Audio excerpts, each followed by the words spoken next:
Another poor and shocking day as far as what referees, VAR and the PGMOL are concerned. Hey guys, welcome to the channel, welcome to another video. Yes, today's video is going to centre around more arguments, more debates, more controversy in regards to referees, the VAR and the PGMOL, in regards to a couple of incidents that occurred yesterday in the games that took place in the Premier League. We're going to be looking at Vicario's handball. We're going to be looking at West Ham's penalty appeal in what was, in my opinion, a pretty shocking day for those that are meant to be neutral and officiating. Before we get into all of that though, I would like to remind you all to please like the video and also subscribe if you're new. Both things are always and forever greatly appreciated. Get involved in the comment section, let me know your thoughts, comments, opinions, predictions, feelings, whatever you want to call it. That'll make for great interesting reading on this particular topic. I would love to hear what you have to say on all of these things, so please do use and abuse that comment section, people down below. Would love to hear from you all, so it'll make for great interesting reading, whatever you have to say. But without further ado, let's get on with the video and let's talk referees, VAR, PGMOL, and a couple of incidents that occurred in the Premier League yesterday because of those things. Now, as you can see in this one, let me just enlarge it again so you can see it.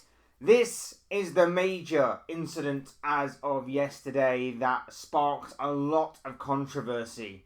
As you can see in the image, Vicario appears to be handling the ball outside of the penalty area, seemingly denying Damsgaard a clear opportunity at goal.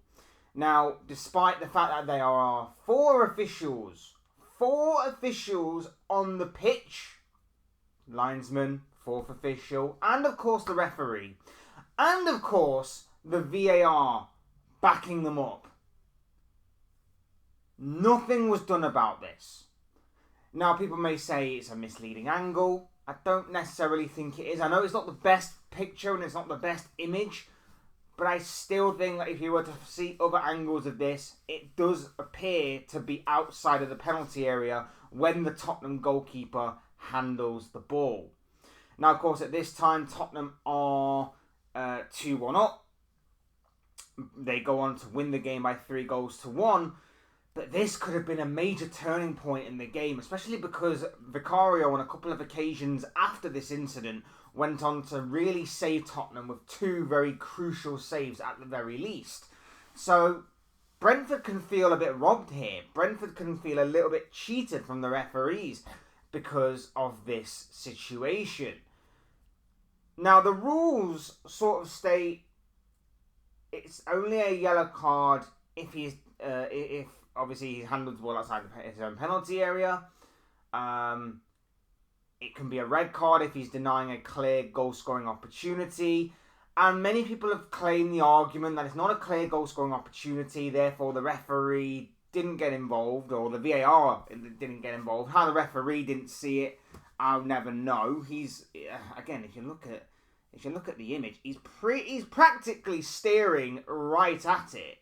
Look at him. The referee is staring straight at Vicario. How he does not see that is outside of his penalty area, I don't know. I really do not know. He's staring straight at it from that angle. I find it completely bizarre. I really do. I find it completely bizarre.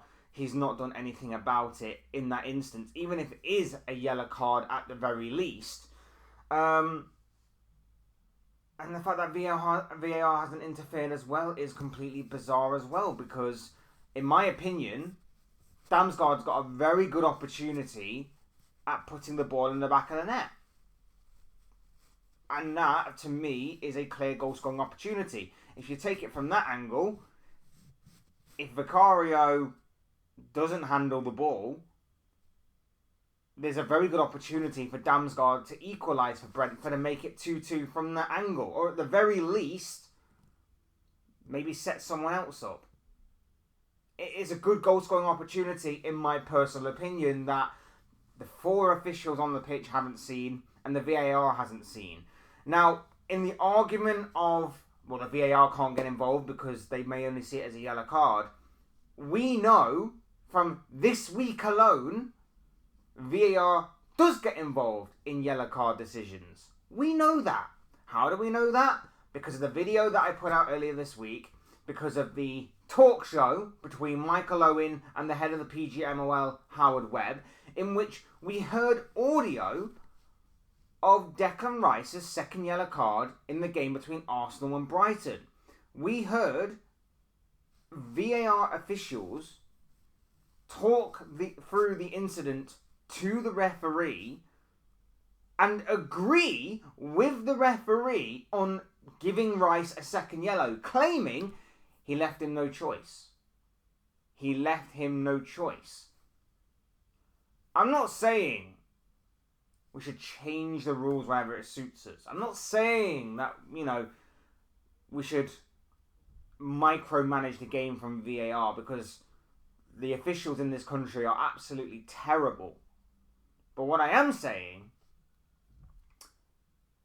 is that in these kinds of situations, similarly to what I said last year in regards to the Liverpool versus Tottenham game, where Diaz's goal was chalked off for offside when it clearly and wrongly was,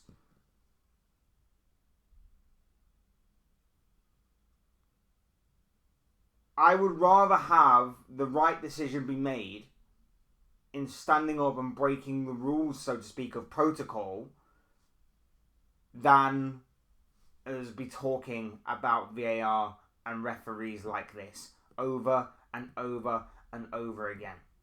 I would rather the VAR official steps in and goes, hang on a minute, mate, you might want to have a look at this. And to be fair, if it is a red card, and a straight red card at that, then he probably should. He probably should be stepping in and saying, hang on a minute, you might want to have a look at this. He's clearly handled the ball outside the area, and Damsgaard, if he gets that ball there, he's got a good opportunity on goal. I find it completely ridiculous that no one said anything about this, no one did anything about this, and the repercussions were non-existent. And then obviously Tottenham go on and win the game. The game could have been very much a different story had, of course, Vicario received the red card that I believe he deserved in this situation. Completely baffling to me. Now, the next incident I want to bring on to is that of a potential West Ham penalty yesterday. A potential West Ham penalty yesterday. Somerville was going for on goal. He was in a very attacking move.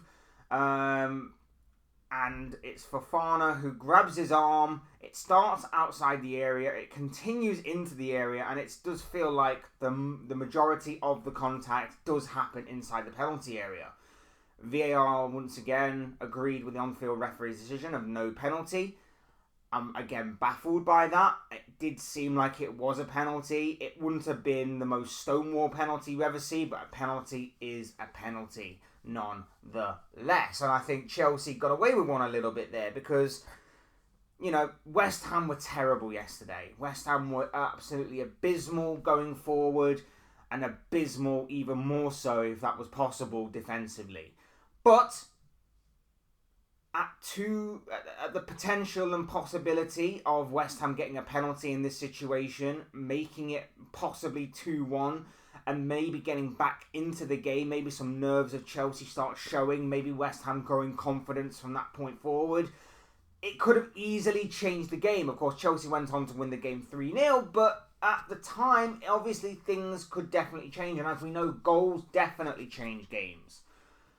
So again, why wasn't this given? It was another shocking day all round for referees and VAR, and there were probably a number of other cases across the board of yesterday's games where you could argue that referees made mistakes, VAR made mistakes. I saw a number of times in this particular game, it could have happened in more games across yesterday, but in this particular game there were a few incidents of where players were delaying the restart. Which again is another hot topic because of what happened to Declan Rice and what happened this week in terms of the show between Howard Webb and Michael Owen, in which they heard the VAR call of he's delaying a restart. I know it happens to every club. I know it's very inconsistent right the way across the board. But the more and more that I talk and talk and talk and talk about these particular issues in particular, and more so about referees, VAR, PGMOL, the more I'm starting to believe, and really believe at that, my own theory, that they do it on purpose. Not to be biased towards any team. Of course, I'm not accusing Chelsea of cheating in that scenario. I'm not accusing Tottenham of cheating in that scenario. They've basically been on the receiving end of some really good fortune by a referee and PGMOL officials that obviously can't do their jobs properly. It's not their fault. It's on the officials' fault. But the more and more that I see of this, the more and more that we talk about this every week, and the more and more that it gets worse and worse every single game, it seems, whether it's match day in, match day out, game in, game out, week in, week out, whatever it may be. It gets worse. It truly does. And we're constantly sat here talking about the same type of incidences and talking about the same referees and the same problems and the same issues that arise every single game that we play. The more and more that I think they're doing this because it creates controversy. They're doing this because guys like me will call this stuff out. They're doing this because guys like you will call it out. And you'll get on social media and you'll drive up the buzz and the attention and everything like that. And they do it on purpose because it draws more eyes to the product. It draws more eyes to it all. And that's why I think that football, and I've said this time and time again last year, is becoming more and more like a reality TV show. And I hate it. I hate it.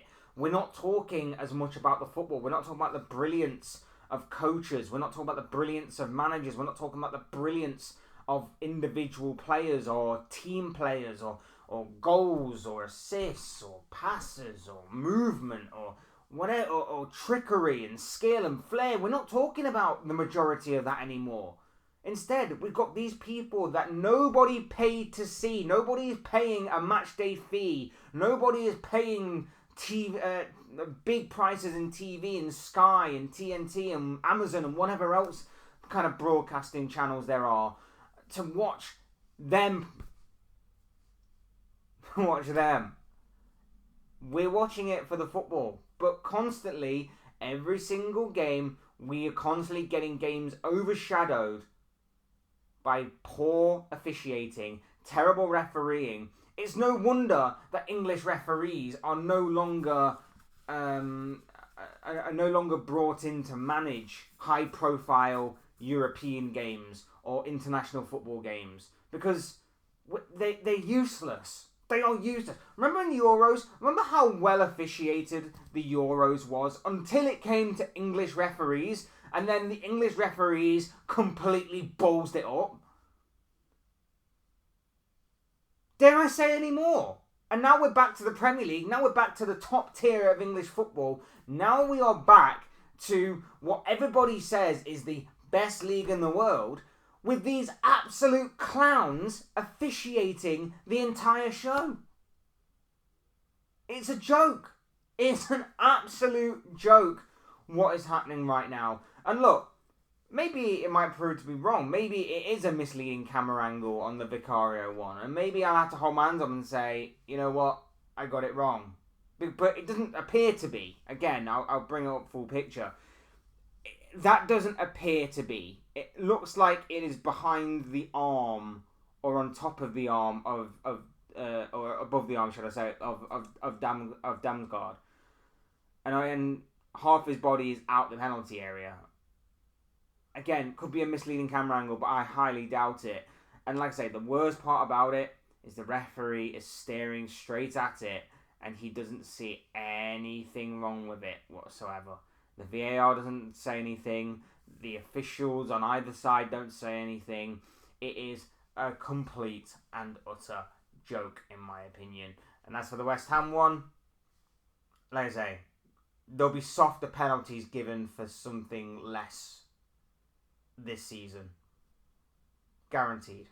Guaranteed. And I think West Ham can feel a little bit hard done by there that they weren't at least given the opportunity to maybe get back into the game with a potential penalty in that one. But like I say, I'll keep calling it out until I'm blue in the face. I'll keep calling stuff like this out and trying to do it at a consistent level throughout.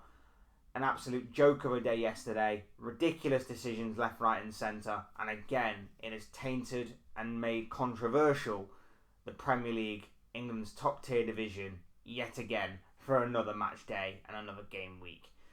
These are just the thoughts, comments, opinions, predictions, feelings, I don't want to call it, of this guy. I want to know what you guys think. Let me know what you guys are thinking and feeling about any of the stuff that I talked about in this video down below in the comment section. Would love to hear what you have to say, so please do use and abuse that comment section, people.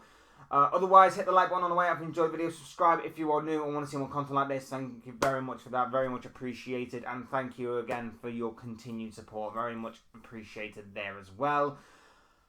Otherwise, thanks everyone for watching. Thanks you for taking time out of your day to watch this. Appreciate it. I've been Fletch. This has been another Fletch Talks video, and I will see you speak to you all again soon in another video or live stream or whatever it may be. Cheers, guys. Thanks everyone for watching. Take care. Enjoy the rest of your day. Speak to you all again very, very soon.